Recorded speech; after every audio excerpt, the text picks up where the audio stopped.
আজ আমি বানাবো আমার মিনি কুকিং চ্যানেলে হরলিক্স কেক। তো হরলিক্স কেক বানানোর জন্য আমি নিয়ে নেবো পার্লে বিস্কুট। কিন্তু আমার কিন্তু হরলিক্স কেকে কিন্তু মাখন দিতে হবে, আর আমার কিন্তু হরলিক্স কেকে জিম চকলেট দিতে হবে।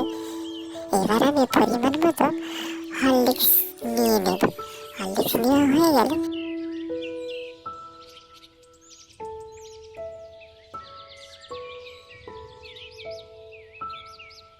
এবার আমি জেমস চকলেটটা দিয়ে দেবো হরলিক্সের মধ্যে। জেমস চকলেট দেওয়া হয়ে গেলে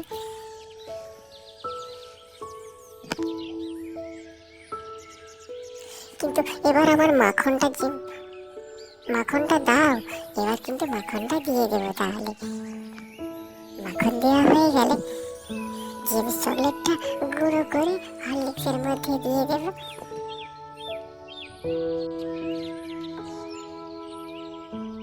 জেমস চকলেটগুলো সব এইভাবে গুঁড়ো করে বন্ধুরা দিবে। দেওয়া হয়ে গেলে একটু জল দিয়ে দিতে হবে। জল দেওয়া হয়ে গেলে এবার একটা কড়া বসাবে। সেই কড়ার মধ্যে কিছুটা জল দিতে হবে। জল দেওয়া হয়ে গেলে এবারে এরকম ভাবে জলটা ফুটতে থাকবে। তারপরে সেই দিকে আমি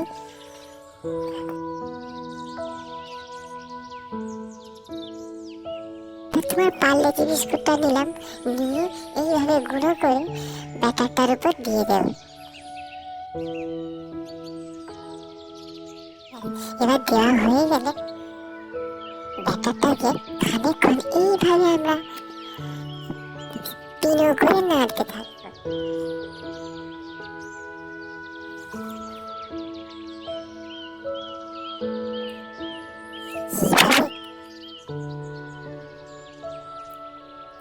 এইভাবে এইভাবে খানিকক্ষণ নাড়ার পর বাটারটা যখন এরকম টেক্সচার এসে যাবে তখন একটা কলা পাতা নেবো। সেই কলা পাতার মধ্যে একে একে করে দিয়ে দেবো।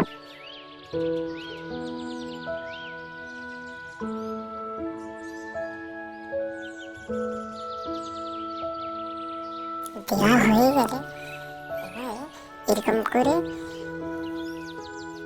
বাহ খুব সুন্দর হয়েছে। এবার আমরা আমাদের বাটার রেডি। এবার আমরা সেই জলের মধ্যে দিয়ে দিই। এবার এই যে জলটা ফুটতেছে, এবার আমরা সেই জলের মধ্যে এই ক্যান্ডিটা বুস করে দেব।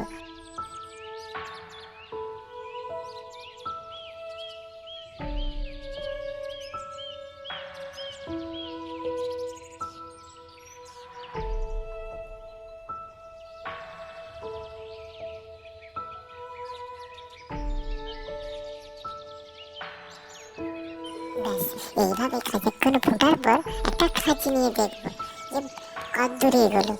বাহ বাহ বাহ, হয়ে গেছে আমাদের হরলিক্স কেকের রেসিপি।